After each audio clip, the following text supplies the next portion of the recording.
샬롬 하고 인사하십니다. 샬롬 샬롬 샬롬 샬롬 샬롬 샬롬. 하나님 사랑합니다. 여러분 주 안에서 사랑합니다.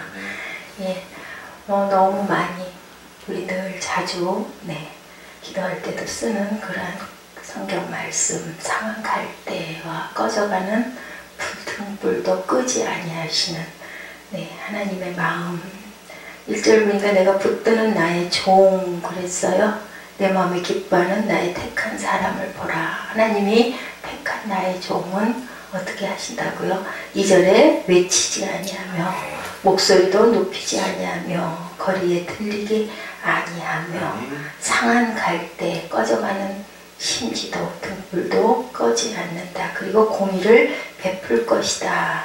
쇠하지도 않고 낙담하지도 않고 세상에 공의를 세우기 이르리니 섬들이 교훈을 앙망한다. 우리가 이러한 종이 되어야 할 줄로 믿습니다. 갈대라는 단어, 갈대는 어디에 주로 있어요? 그 강하류 같은데 그 시절에는 중동지방 유브라데, 나일강 상류, 요단 골짜기에 많이 생산되는데요. 옛날에 매우 여러가지 용도로 갈대가 사용이 되는데 참 그 가을 하면 갈대가 떠오르죠. 그 뽑고 싶고 갔다가 이렇게 꼽고 싶고 저희도 지금도 그 성전에 있습니다만 갈대가 참 그래요. 여러 해가 가도 그대로 있기도 한데 참 연약하고 어떻게 보면은 아무것도 할 수가 없는 그런 아주 그렇다고 값이 나가는 것도 아닌 그런 그 식물과죠. 지팡이로도 썼고 또 자루도 사용이 됐네요. 침량용 자 같은 걸로도 사용이 됐고 붓으로도 또 쓰였고요. 갈대가 자라는 곳은 대개가 황무지에 자랍니다.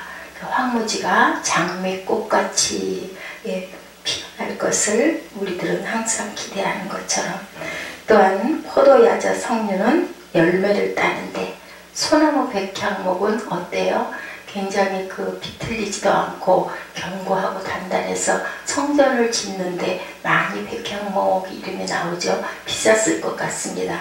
그런데 또한 백합은 아름답기도 하는데 갈대는 글쎄요 멋스럽기는 하지만 어떤 걸로도 비교가 안 될 정도로 가늘고 연약하고 값도 없고 너희가 무엇을 보려고 광야에 나갔더냐 바람에 흔들리는 갈대냐. 마태복음 17장 7절에 이렇게 말씀하고 계세요.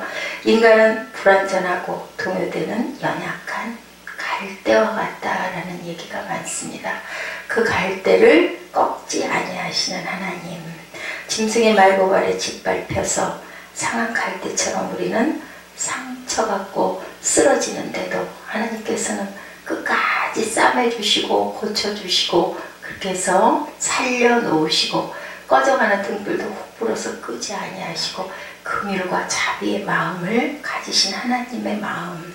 그래서 우리가 그렇게 자비와 긍휼로 모든 세상에 있는 상하고 아픈 또한 그런 심령들을 치료하고 나가야 할 너희들이다 라고 하나님께서 말씀하십니다. 말발굽에 짓밟히고 갈대처럼 상처받고 쓰러지는데 다만 뭐가 다를까요? 너희는 생각하는 갈대다. 파스칼이 그렇게 얘기한 것처럼 갈대는 갈대인데요. 생각을 하는 갈대입니다.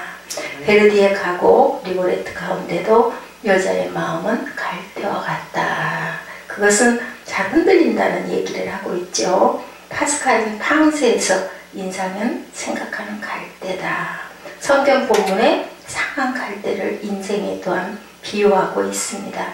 우리 인생은 샤론의 장미도 또한 레바논의 백향목도 아니고 늪지숲의 갈대일 뿐인데 이와 같은 인생을 갈대에 비유한 까닭은 인간이 갈대와 같이 연약하고 부러지고 쉽고 환경에서도 항상 많이 흔들린다라는 표현으로 갈대로 이렇게 우리가 비유를 하는 것 같습니다. 누가복음 7장 24절에도 예수께서 무리에게 너희가 무엇을 보려고 광야에 나갔더냐 바람에 날리는 갈대냐 흔들리는 갈대라고 얘기를 하고 계세요. 마가복음 15장 19절에 로마 병정이 예수님을 향하여 옷을 벗기고 흉포를 입히고 가시멜로 가는 머리에 씌웠을 때도 갈대로 그의 머리를 치며 침을 뱉으며 하고 이렇게 나와 있습니다.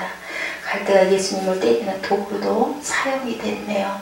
신포도주를 꿰어서 어떻게 했어요? 입술에다 대어줄 때도 아마 갈대 끝에다가 대서 그 포도주를 입에다 들이댔을 것 같습니다. 하나님께서는 이렇게 미천한 우리들을 놓치지 않으시고 항상 돌보시죠. 네. 믿지 않은 우리에게 주님은 관심을 갖고 계십니다.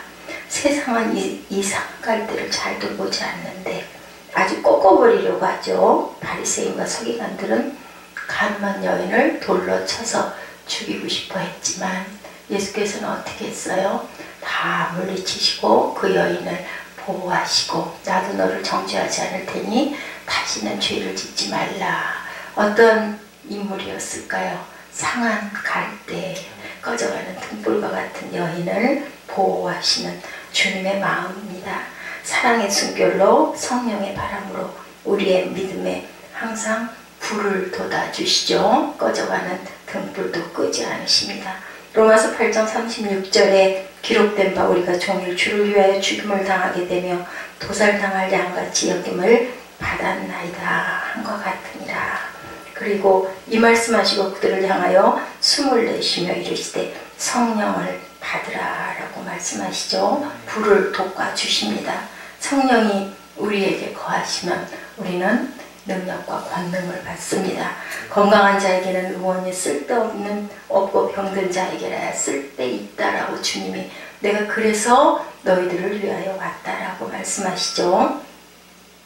이렇게 주님은 상한 갈대를 치료하여서 또한 성하게 하시고 꺼져가는 등불을 끄지 아니하시고 잠잠히 바라보시죠. 그리고 불꽃을 돋구어 주시는 그러한 주님입니다. 예, 인간은 죄로 상한 갈대죠. 세상의 풍파로 고통 혹은 실패로 상처를 입은 갈대 같은 인간인데 겉으로는 든든하고 성해 보이지만 어떻습니까? 예, 항상 가슴속에는 상처들을 지니고 있어요. 상처 없는 인생이 아무도 없습니다. 그래서 주님께서 그것을 고치시려고 오셨고 건지시려고 오셨고 그리고 우리에게 영원한 생명과 생수를 주시려고 오셨어요. 그리고 나의 종들아 그렇게 부르고 계십니다. 예, 우리는 얼마나 하나님께 감사해야 할까요? 그리스도는 파상된 인격을 고쳐서 하늘의 음악을 발할 수 있는 유능한 인간으로 유능한 또한 악기 연주자로 만드시려고 그렇게 오신 것 우리가 이 아침에 깊이 하나님의 마음을 주님의 마음을 그리스도의 마음을 본받는 저희들이 되어야 할 줄로 믿습니다. 이사야 40장 3절에 상한 갈대 마태복음 11장 7절에는 흔들리는 갈대 파스칼은 생각하는 갈대 예, 갈대도 참 여러 가지가 있죠. 대제작가 펄봉여서는 살아있는 갈대라고 했습니다. 모두가 약한 면들을 얘기하고 있어요. 예, 바람만 살짝 불어도 흔들리는 갈대고 짐승만 지나가도 부러지고 상처가 나는 갈대 그러나 상한 갈대 같은 인생일지라도 주님은 절대로 꺾어버리거나 뽑아버리지 아니하시고 하나님의 그 신비의 기적으로 살려주시려고 예, 물을 포도주로 바꾸시는 그런 주님의 마음 잔치석상을 기쁘게 해주시는 주님의 마음 그런 기적을 일으키시고 죽어가는 생명을 살리시는 그런 주님의 마음을 품으셨으면 품어야 할 걸로 그렇게 우리는 하나님의 마음을 본받아가는 저희들이 되어야 할 줄로 믿습니다. 상한 갈대 꺼져가는 심지라는 것은 약한 것을 비유하는데 인생을 가리켜 만물의 영전이라고 하지만 이렇게 연약한 존재 연약하기 때문에 의원이 필요하죠. 연약하기 때문에 주님의 마음을 우리가 깊이 생각하고 닮아가야 할 줄로 믿습니다. 사람은 어때요? 굉장히 만물의 영장이라고 하지만 동물보다도 약한 면을 너무 많이 가지고 있어요. 예, 인간보다 힘센 동물도 많고 사람보다 오래 사는 장수동물도 많고 척각, 시각, 후각이 더 발달되어 있는 동물들도 많아요. 인간의 육체는 또한 질병에도 굉장히 약합니다. 의학의 눈부신 발달에도 각자 자기의 질병의 수만 늘어가고 병원은 나날이 많이 늘어가요. 과학이 발달된다고 하는데도, 의학이 발달된다고 하는데도 옛날에 없었던 질병들은 그 숫자가 급증하고 있죠. 시련이 오면 또한 우리는 어떻습니까? 굴복해버리고, 고난이 오면 흔들리고 좌절하고 절망하고 불안해하는 우리 인생들, 예, 이리저리 밀려다니는 무력한 인생, 이런 약한 존재가 인생인데, 작심삼일이라는 말도 있죠. 인간의 영혼은 죄악에 대항할 능력이 없는데 능력을 덧입혀 주시는 분 누구요? 예, 나의 멍에를 메고 나에게 오라고 말씀하시죠. 이 패배감에 사로잡혀 있을 때 누가? 바울이 그러죠. 나는 공고한 사람이로다. 이 사망의 몸에서 누가 나를 건져내랴. 이것이 죄에 대한 무력한 인간 영혼의 절규입니다. 이렇게 하나님을 외면한 인간은 어쩔 수 없는 한계에 부딪혀버리기 때문에 주님을 우리에게 보내신 하나님의 마음, 그것을 그냥 실어버리지 못하신다라고 말씀하세요. 하나님께서는 우리를 완전히 회복시키고 성령의 불길로 타오르도록 하시는 그러한 분이십니다.